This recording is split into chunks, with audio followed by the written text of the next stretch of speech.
Hello friends, welcome back to Manifest with Armine. My name is Armine and I'm a law of attraction consultant. This video was a really good idea, I think, this topic, because someone asked me a question yesterday and I just felt like, I often think, oh, this would make a great video, and I don't make the video. But this one was a really, really good one, and I think that there are subtleties here. And this is part of being mindful and paying attention to how you're feeling when you think about a certain topic or a certain process even. So this is kind of really, okay, kind of and really don't match, so I'm not going to say that. But this is really a helpful piece of information if you shall let it be so. Because this will answer a lot of your questions along the way. So I talk a lot about self-concept. I'm writing a book on self-concept. So everything does kind of boil down to self-concept.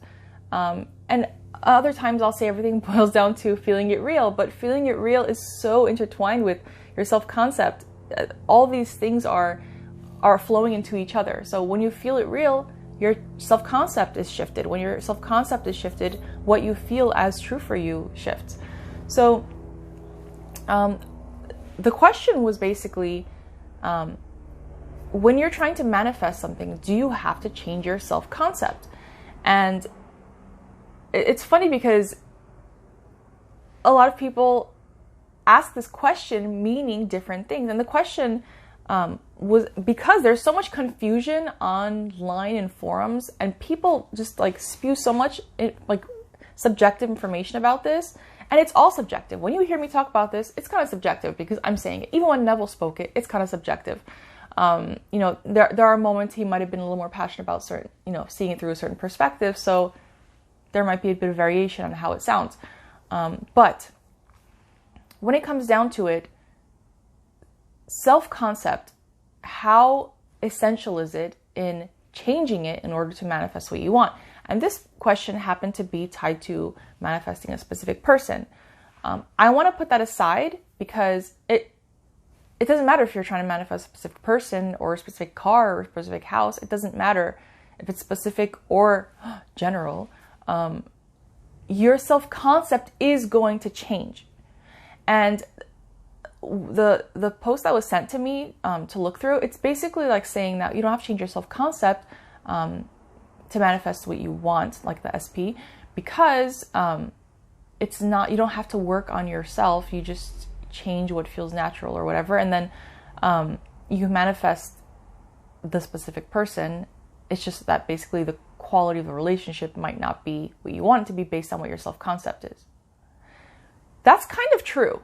It is kind of true in the sense that you can manifest what you want from the place of how you feel about yourself, and the quality of the relationship will reflect that. However, that's not to say that your actual self-concept did not change. Because when you're not in a relationship, or not in the relationship, for example, with the person that you want to be in a relationship with, your self-concept is different than the version of you who is now in the relationship with them.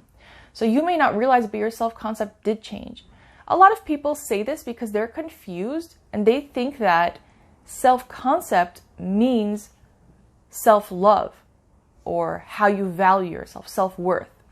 That's not what self-concept is. Self-concept is anything about how you identify. Not how, if you identify as being a good person or a bad person, or being a happy person or a sad person.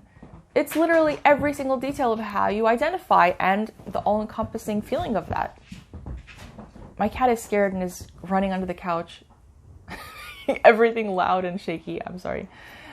But, yeah, your self-concept is all of that. You can't manifest something different with your old self-concept. It doesn't matter if you work on your self-concept or your self-concept changes as a byproduct of whatever process you're doing. Because the whole point of the process is to change what you're identifying as, what feels natural to you. Do you guys see how all this is so woven into each other? And it's just a perfect design. And I get it. People like get upset and they want to say how, oh, this is true or that's true. It's just like, first of all, let's all chill out. And let's realize that it's all the perspective through which you're seeing things. When it comes to self-concept, actual self-concept, the way you conceive in your mind that you are, who you are being, because your inner being, like your God self, who you actually are, is the Father, right? Like Neville talks about. And then I, the Father and I part, the I part is your physical, rational, human mind blended with that. It's the extension. It's the physical extension with the logical mind. So my Father and I and my Father are one, but my Father is greater than I, because our who we actually are is greater than this physical being with the logical mind. However, with our logical mind, with our conscious, rational mind, we are deciding who we are being in this moment, we are experiencing life as. So that's what we're shifting, not who we really are, but who we're being, who we're showing up as, who we're feeling we are. All those are intertwined in determining how we're going to view life as and how things are going to start showing up for us. If we see ourselves as struggling, we're going to be struggling. If we see ourselves as failing, we're going to be failing. We think that we're determining that based on our observations, but our observations are showing us what we're believing about ourselves. Okay, so